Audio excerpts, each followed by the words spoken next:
ఈ నక్షత్రాన్ని రాత్రిని ఏలటానికి పెట్టాడు. మనకి ఇదే వాక్యం కీర్తన గ్రంథంలో కూడా ఉంటుంది. 136వ అధ్యాయంలో రాత్రిని ఏలటానికి నక్షత్రాన్ని క్రియేట్ చేశాడు.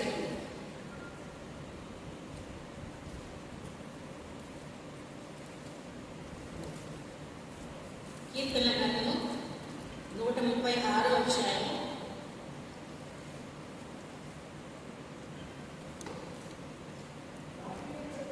9వ వచనం. రాత్రిని ఏలుటకు ఆయన చంద్రుని నక్షత్రములను చేశారు. ఇంకా నక్షత్రాలు చాలా చాలా ఉన్నాయి. సో నక్షత్రాలు స్టార్స్ ని క్రియేట్ చేసింది దేవుడు. ఎందుకు క్రియేట్ చేశాడు? రాత్రిని ఏలటానికి, to rule the night create చేశాడు, సృష్టించాడు. సృష్టించడంతో పాటు అసలు ఈ స్టార్ యొక్క సైజ్ ఎంత ఉంటుందో తెలుసా అండి మీకు? ఎంత సైజులో ఉంటుందో స్టార్? మనకి బాగా పరిచయమైన ఒక స్టార్. ఏం స్టార్ అది? సూర్యుడు. మనకి తెలిసిన, మనకి బాగా పరిచయమైన స్టార్, నక్షత్రం సూర్యుడు. సూర్యుడు ఎలా ఉంటుంది? చీకటిగా ఉంటుందా? వెలుగుగా ఉంటుంది, ప్రకాశిస్తా ఉంటుంది, ఎప్పుడూ ప్రకాశిస్తా ఉంటుంది. సూర్యుడు ఏ షేప్లో కనిపిస్తాడు? మనకి రౌండ్ షేప్లో కనిపిస్తాడు. ఎప్పుడు వెలుగుని ప్రసరింప చేస్తూ ఉంటాడు. ప్రకాశించే జ్యోతి, ప్రకాశించే నక్షత్రం మనకి తెలిసింది సూర్యుడు. అసలు స్టార్స్ అన్నీ కూడా దే ఆర్ గ్లోయింగ్ బాల్స్, ప్రకాశించే అగ్ని గోళాలు. దాని డయామీటర్ స్పెరికల్ షేప్లో ఉంటుంది కాబట్టి, రౌండ్ షేప్లో ఉంటుంది కాబట్టి దాని డయామీటర్ తెలుగులో ఏమంటారు?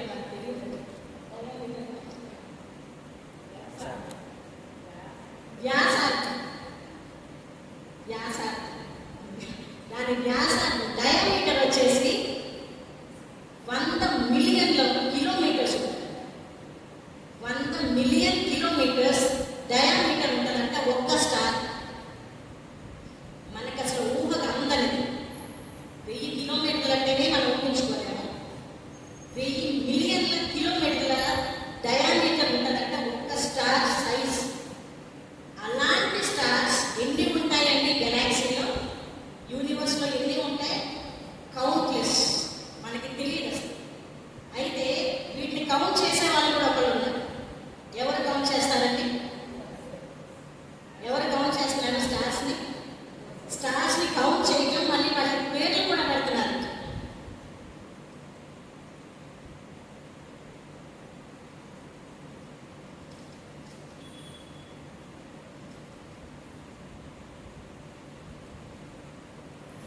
నక్షత్రముల సంఖ్యను పాట కూడా పాడుకుంటారు.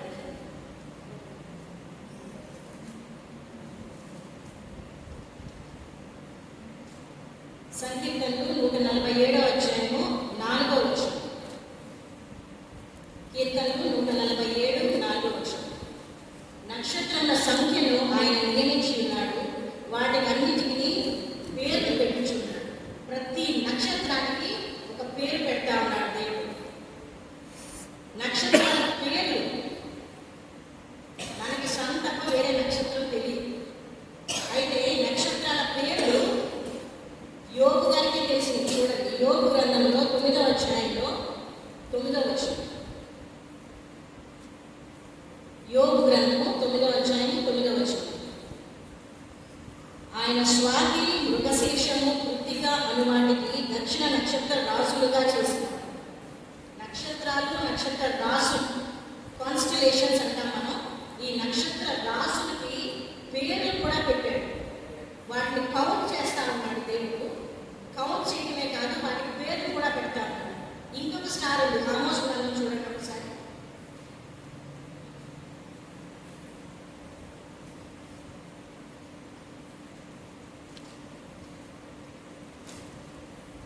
ఆమోస్ గ్రంథం 5వ అధ్యాయం 8వ వచనం.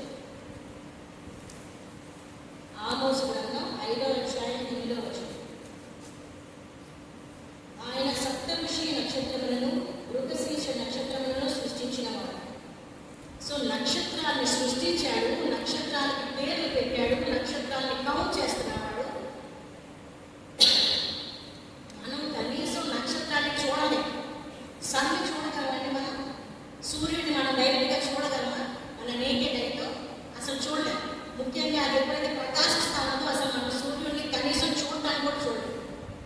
ఎంతో డిస్టెన్స్లో ఉన్న సూర్యుడిని మనం చూడలేము.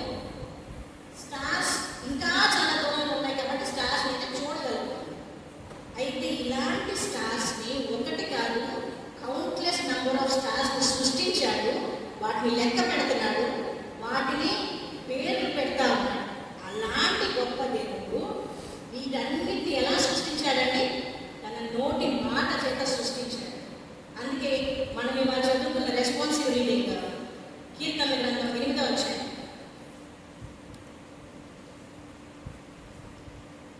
ఆకాశంలో నీ మహిమను కనపరచువాడా, 3వ వచనం చూడండి.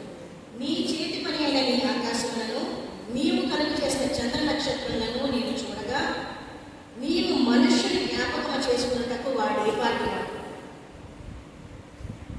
ఇంత అద్భుతమైన సృష్టిని సృష్టించిన దేవుడు మనం కనీసం ఇమాజిన్ కూడా చేయలేనంత అద్భుతమైన ఆబ్జెక్ట్స్ని క్రియేట్ చేసి సెలెస్టియల్ బాడీస్గా వాటిని పెట్టి ఏమీ సపోర్ట్ లేకుండా ఇవన్నీ యూనివర్స్లో తిరుగుతూ ఉంటాయి.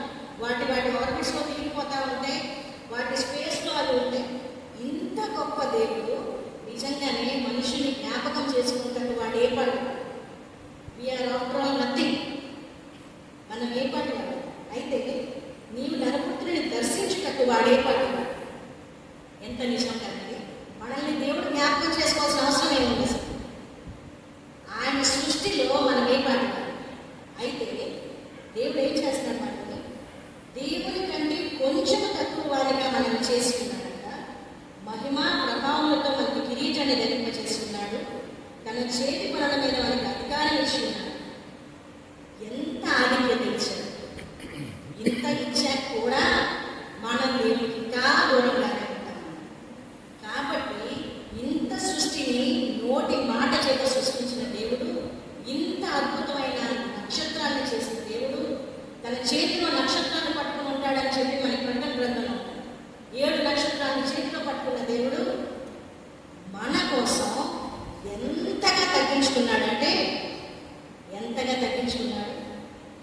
ఒక సామాన్యమైన నరరూపిగా ఉన్న ఒక స్త్రీ గర్భంలో ప్రవేశించడానికి తగ్గించుకున్నాడు. మన ప్రొఫెషనల్ లైఫ్లో కానీ పర్సనల్ లైఫ్లో కానీ ఒక్క మెట్టు దిగాలంటే అబ్బా ఎంత కష్టమో. మనకి చాలా ఈగోలు అడ్వైజ్ చేస్తాము. నేనేంటి, నా స్టేటస్ ఏంటి, నా లెవెల్ ఏంటి, నేనేంటి వాళ్ళ దగ్గరికి వెళ్ళేది. చాలా చాలా ఎక్కువగా మనల్ని అతిశయించాం. అయితే మరి ఇంత గొప్ప సృష్టికర్త, ఇంత గొప్ప నక్షత్రాలను పెట్టి వాటిని పేరు పెట్టిన దేవుడు మనల్ని ఎంతగా ప్రేమించకపోతే అంతగా తగ్గించుకున్నాడు. ఒక కన్యక గర్భంలో జన్మించడానికి ఎంతగా తగ్గించుకున్నాడు కదా దేవుడు. అంతగా తగ్గించుకొని రాజుగా ఏలడానికి వచ్చాడా? లేదు, దాసుని స్వరూపం దాచాడు. శిలువ మరణం పొందినంతగా తను దాన్ని తగ్గించుకున్నాడు. ఎంత అత్యధికమైన ప్రేమ ఉండకపోతే ఆ రీతిగా చేయగలుగుతాడు. When the whole universe is in his hands, ఏం అవసరం అండి దేవుడికి. నాకు అందుకే ఈ అధ్యాయం 8వ అధ్యాయం కంటతొచ్చు మనకందరికీ. ఈ కంటతధ్యాయం కూడా ఎంత బాగా అనిపిస్తుంది అంటే, నిజంగానే కదా మనం ఏ పాటి వారు దేవుని దృష్టి. ఆయన మన కోసం ఇంతగా తగ్గించుకోవాల్సిన అవసరం ఏంటి. ఇంత గొప్ప సృష్టిని చేసిన దేవుడు మనల్ని ఎంతలోకి చేసేదంటే, ఇంకొక సృష్టి సృష్టించుకోలేడు ఆయన. మనల్ని నాశనం చేసేసి పాపం చేస్తాం కాబట్టి. కానీ చేయటం లేదు. Because he gave a promise. నేను నరుని మళ్ళీ ఇంకొకసారి నాశనం చేయను అని ఒకరికి ప్రామిస్ చేశాడు. ఎవరికి ప్రామిస్ చేశాడంటే నోబుకి ప్రామిస్ చేశాడు. కాబట్టి మనం ఇంకా కుప్పలో దేవుని కార్యక్రమంలో అలాగా వదిలితాము. సరే, ఈ స్టార్స్ ఇంత గ్లోయింగ్ బాల్స్, ఇంత పెద్ద స్ట్రక్చర్ ఉన్న బాల్స్, ఆకాశంలో ఏమీ సపోర్ట్ లేకుండా ఉన్న బాల్స్ కదులుతాయి. మనకి ఎర్త్ అరౌండ్ ద సన్ వెళ్తుందని తెలుసు, మూన్ ఎర్త్ చుట్టూ తిరుగుతుందని తెలుసు, ఇట్లా శాటిలైట్స్ తిరుగుతూ ఉంటాయి. మన సైన్స్ పరంగా ఇవన్నీ తెలుసు. సన్ తిరుగుతుందా? స్టార్స్ తిరుగుతాయా? తిరుగుతాయి.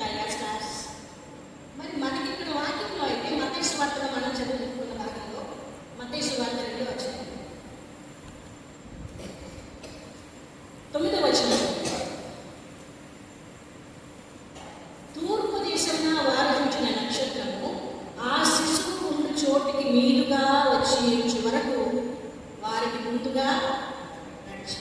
అంటే స్టార్స్ ఆర్ మూవింగ్. స్టార్స్ కూడా కదులుతున్నాయి. స్టార్స్ కదులుతానే ఉంటాయి, మూవ్ అవుతానే ఉంటాయి. ఈ స్టార్స్ కదులుతున్నాయి, మూవ్ అవుతా ఉంటాయి. ఈ స్టార్ని చూసుకుంటూ వచ్చేసాడు జ్ఞానుడు. జ్ఞానుడు ఈ నక్షత్రం ద్వారా నడిపింపబడి అది చూసుకుంటూ వచ్చాడు.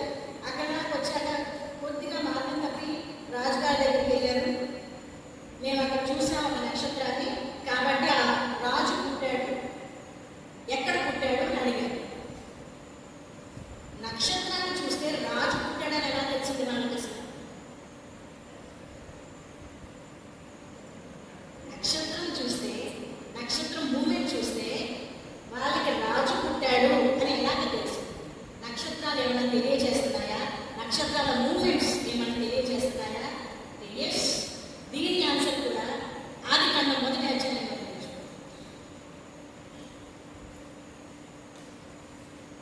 ఆదికాండం మొట్టమొదటి అధ్యాయం 14వ వచనం చూడండి. నేను సెకండ్ లైన్ చదువుతానండి. ఆకాశ విశాలమందు జ్యోతులు కలుగులు కాకనియు అవి సూచనలను, కాలములను, దిన సంవత్సరములను సూచించుటకై ఉండును కాకనియు. ఈ జ్యోతులు మనం ఇందాక చూసిన జ్యోతులే. ఇవి ఏమేమి చూపిస్తాయట? ఎందుకు సృష్టించాడు? Not only to rule the night, రాత్రిని ఏలజానికే కాదు, సూచనలను, కాలములను, దిన సంవత్సరములను సూచించుటకై ఉండును. అంటే స్టార్స్ వాటి మూమెంట్ని బట్టి చాలా సూచనలు తెలియజేస్తా ఉంటాయి. అవి కదిలినప్పుడు ఇది చాలా అరుదైన నక్షత్రంగా కనిపించింది వాళ్ళకి. ఈ ఆకాశంలో కనిపించిన ఈ నక్షత్రం సంథింగ్ స్ట్రేంజ్. రోజు చూసే నక్షత్రాలాగా లేదు, చాలా డిఫరెంట్గా ఉంది. కాబట్టి ఈ డిఫరెన్స్ ఇలాంటిది వచ్చింది అంటే భూమి మీద ఎక్కడో రాజు పుట్టాడు అనే సిగ్నల్ వెళ్ళింది ఈ జ్ఞానం. కాబట్టి దాన్ని చూసి నడుచుకుంటా వచ్చేసి రాజుగారి దగ్గరికి వచ్చారు. ఇది ఎప్పటిదాకా మూవ్ అవుతా వచ్చింది ఈ నక్షత్రం? ఆ శిశువు ఉండిన చోటికి మీదుగా వచ్చి నిలుచు వరకు వారికి ముందుగా నడిచింది. It is leading. వాళ్ళకి ముందుగా వెళ్తూ వాళ్ళకి దారి చూపిస్తా వెళ్తాము ఈ నక్షత్రం. ఎక్కడ దాకా వచ్చింది? దాని గమ్యం చేరే దాకా వచ్చింది. గమ్యం ఏది? బాలుడైన యేసు దగ్గరకు చేర్చింది ఈ నక్షత్రం. ఈ నక్షత్రం ఉన్న క్వాలిటీస్ చూడండి. ఒకటి, అది చాలా పెద్దది, వెరీ మ్యాగ్నిఫిషియంట్ సైజ్. అయితే ఈ నక్షత్రం గురించి చెప్పేటప్పుడు అది ఆమ్నిపోటెంట్, ఆమ్నిషియంట్, ఆమ్నిప్రెసెంట్ అని వాడబడింది మాటలు. యాక్చువల్లీ ఈ మాటలు మనం దేవునికి వాడు. సర్వాంతర్యామి, సర్వశక్తిమంతుడు, సర్వ సృష్టికర్త. అలాంటి దేవుడు మన కోసం వచ్చాడు. అంత శక్తి గల నక్షత్రాలు కూడా ఉంటాయి. నక్షత్రం కంటే పవర్ఫుల్ అయిన దేవుడు బాలుడుగా వస్తే ఆ బాలుని చూపించడానికి మార్గదర్శకంగా వెళ్తా ఉన్నాయి ఈ ప్రకాశమానమైన నక్షత్రం. మనకి ఇంకో నక్షత్రం కూడా ఉంది. ప్రకటన గ్రంథంలో చూడండి ఒకసారి. ప్రకటన గ్రంథంలో ఒక పెద్ద నక్షత్రం వచ్చింది.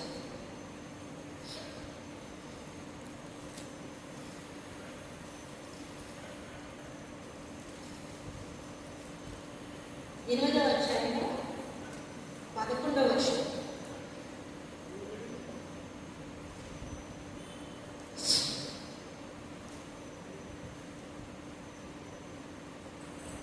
ఆ నక్షత్రమునకు మాచపత్రి అని పేరు. ఇది చాలా పెద్ద నక్షత్రం, మండుచున్న పెద్ద నక్షత్రం. ఈ నక్షత్రాన్ని యూజ్ చేసి దేవుడు సెకండ్ కమింగ్లో is going to do something. నేను దాన్ని ఇంకా చెప్పకపోలేదండి. సో నక్షత్రాన్ని దేవుడు వాడుకుంటున్నాడు. ఈ నక్షత్రం మనం ఇక్కడ మత్తయి సువార్తలో చూసే నక్షత్రం ఏమో క్రీస్తు పుట్టుకని జ్ఞానులకు చూపించి వాళ్ళ స్థలాన్ని నడిపించింది. ఈ మాచపత్రి అనే నక్షత్రం ఏం కలిగజేయబోతుంది?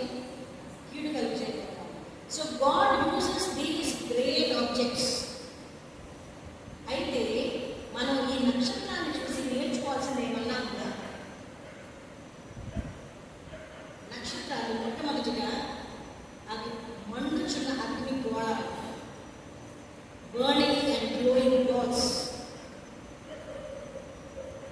దాని నుంచి మనం ఏం నేర్చుకోవాలి? అది మండుచున్న అగ్ని గోళ. ఈ నక్షత్రం లాగా మనం కూడా ఎప్పుడు మండుచూ ఉండాలి. దేనికోసం మండాలి? దేనికోసం మనం బర్న్? కీర్తన గ్రంథం 42వ వచనం.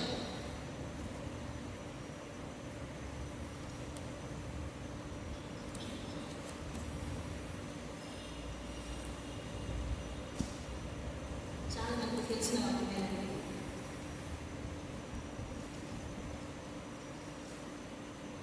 అక్కడ భక్తుడు రాస్తా అంటున్నాడు, దేవా నీ కొరకు నా ప్రాణం ఆశపడుచున్నది, నా ప్రాణం దేవుని కొరకు తృష్ణ కొనుచున్నది, జీవము గల దేవుని కొరకు తృష్ణ కొనుచున్నది. తృష్ణ అంటే తెలుసా? ఆశ. మామూలు ఆశ కాదండి, బర్నింగ్ డిజైర్ అంటారు. మనల్ని కాల్చి పడేసే అంత అత్యధికమైన ఆశ. ఈ నక్షత్రంలో ఎలాగైతే అగ్ని మండుతా ఉందో, దేవుడు మనలోకి వచ్చినప్పుడు మనం కూడా అగ్ని గోళంలాగా అవుతాం. మన హృదయంలో ఎప్పుడు వాక్యం మండిస్తూ ఉంటామంటారు. ఎప్పుడైతే వాక్యం మనలో మండుతూ ఉందో మనం దేవునికి గొప్ప సాధనాలుగా మాట్లాడతాం. మనం ఏదైనా తప్పు చేయాలంటే, తప్పు మాట్లాడాలంటే, తప్పు చూపు చూడాలంటే మనలో ఉన్న ఈ మంట మనల్ని గద్దిస్తూ ఉంటాం, కాల్ చేస్తూ ఉంటాం. అందుకే సైతాన్ని ఏం చేస్తూ ఉంటాడంటే ఈ మంట మీద నీళ్ళు వస్తూ ఉంటాడు. మీలో ఎవరైనా పిల్గ్రిమ్స్ ప్రోగ్రెస్ బుక్ చదివితే యాత్రికుల ప్రయాణం, దాంట్లో చాలా చక్కగా సింబలైజ్ చేసి చూపిస్తూ ఉంటాడు. ఒక ఏంజల్ వచ్చి నూనె పోస్తూ ఉంటుంది అగ్ని మండాలి, ఇంకొక ఏంజల్ వచ్చి నీళ్లు పోస్తూ ఉంటుంది. ఇది యాక్చువల్లీ మన హృదయం. మన హృదయం ఎప్పుడైతే దేవుని వాక్యంతో నింపబడి ఉంటుందో హృదయం ఎప్పుడు కగబగ మండుతూ ఉంటుంది. దేని కొరకు మండుతూ ఉంటుంది? దేవుని కోసం నేను జీవించాలి, దేవుని కోసం నేను ప్రకాశించాలి. My life is dedicated to God. నేను తప్పు చేయకూడదు. చేసిన ప్రతిసారి ఆ మంట మండుతా ఉంటుంది. కాబట్టి ఈ నక్షత్రంలాగా అగ్నిగోళంలాగా మనం మార్చబడాలి అని చెప్పి నక్షత్రం నుంచి నేర్చుకోవచ్చు. ఇంకొకటి, ఈ నక్షత్రాలు ఆకాశంలో ఉంటాయి కాబట్టి అందరికీ కనిపిస్తాయి. ఈ ఆబ్జెక్ట్స్ ఎక్కడ కింద ఉండవు, ఆకాశంలో చాలా దూరంలో ఉంటాయి కాబట్టి అందరికీ కనిపిస్తూ ఉంటాయి. సో మనం కూడా మన బిహేవియర్లో, మన క్యారెక్టర్లో ఎలా ఉండాలి? ఈ లోక మలినాలేమి అంటకుండా అందరికంటే ఉన్నతమైన స్థితిలో ఉండగలగాలి. ఇంకొకటి, ఈ నక్షత్రం మూవ్ అవుతా కదులుకుంటా వెళ్ళింది. దాని ప్లేస్ నుంచి మూవ్ అయ్యి యేసు ప్రభు వారు జన్మించిన స్థలం దాకా కదులుకుంటా వెళ్ళింది. అలాగే అపోస్తలులు కూడా చూడండి, శిష్యులు కానీ అపోస్తలులు కానీ వాళ్ళు ఉన్న స్థలం నుంచి వారు బయటికి వెళ్ళిపోయారు, మూవ్ అయిపోయి వెళ్ళిపోయారు. ఎందుకు వెళ్ళారండి? వాళ్ళ కంఫర్ట్ జోన్ నుంచి, వాళ్ళ కుటుంబాల నుంచి, వాళ్ళ ఊర్ల నుంచి, వాళ్ళ ప్రాంతాల నుంచి కదిలిపోయి బయటకు వెళ్ళారు. ఎందుకు వెళ్ళిపోయారు వాళ్ళందరూ? సువార్త ప్రకటన చేయడానికి, దేవుని వాక్యం అందించడానికి. కంఫర్ట్ జోన్ ఎప్పుడు బాగానే ఉంటుంది. మనం ఇంట్లో కూర్చొని ఇంట్లోనే పరిచయం చేసుకోవడం అంతా బాగానే ఉంటుంది. ఎప్పుడైతే మనం ఆ కంఫర్ట్ని వదిలేసి బయటికి వెళ్ళాము, శిష్యులందరూ చేసిన పని లేదు. వాళ్ళు ఎక్కడెక్కడికి వెళ్ళిపోయారు, చెదిరిపోయారు, రకరకాల దేశాలకు వెళ్ళిపోయారు, రకరకాల ప్రాంతాలకు వెళ్ళిపోయారు, అక్కడ ఎన్ని కష్టాలు పడ్డారు. ఈవెన్ ఇప్పుడు ఈ రోజుల్లో కూడా మిషనరీస్ని చూస్తూ ఉన్నాం. మిషనరీస్ని వాళ్ళకి అపాయింట్ చేసిన ప్లేస్కి ఎక్కడెక్కడికో వెళ్ళిపోతారు. భాష తెలియదు, ఉండడానికి ఫెసిలిటీస్ ఉండవు, కనీసం తినే ఫెసిలిటీ ఉండదు, నివసించడానికి మంచి స్థలాలు ఉండవు. కానీ ఇన్స్పైట్ ఆఫ్ ఆల్ దిస్ వాళ్ళు ముందుకు వెళ్ళి దేవుని పరిచయం చేస్తూ ఉంటారు. నక్షత్రం ఏ విధంగా అయితే తన ప్లేస్ నుంచి మూవ్ అయిపోయి దేవుని చూపించగలిగిందో, మనం కూడా మన కంఫర్ట్ జోన్ని పక్కన పెట్టి దేవుని కోసం పరిచయం చేయడానికి ముందుకు వెళ్ళగలిగే వారిగా ఉండాలి. అన్ని కంఫర్ట్ ప్లేస్లో కూర్చుంటే జరగదండి. ఈ నక్షత్రాన్ని చూసి మనం నేర్చుకోవాల్సిన విషయం, మనకున్న ప్లేస్ నుంచి మనం కదులుతున్నామా, మన పరిచయం చేస్తూ ఉంటామా? అంటే ఎక్కడికో ఊరికి వెళ్ళిపోయి పరిచయం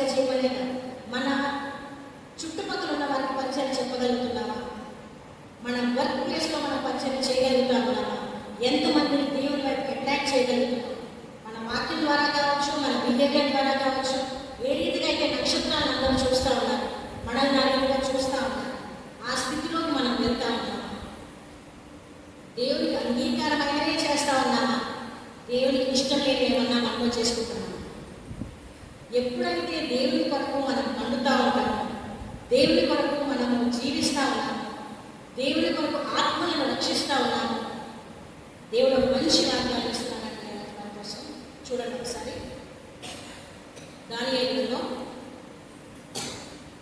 12వ అధ్యాయం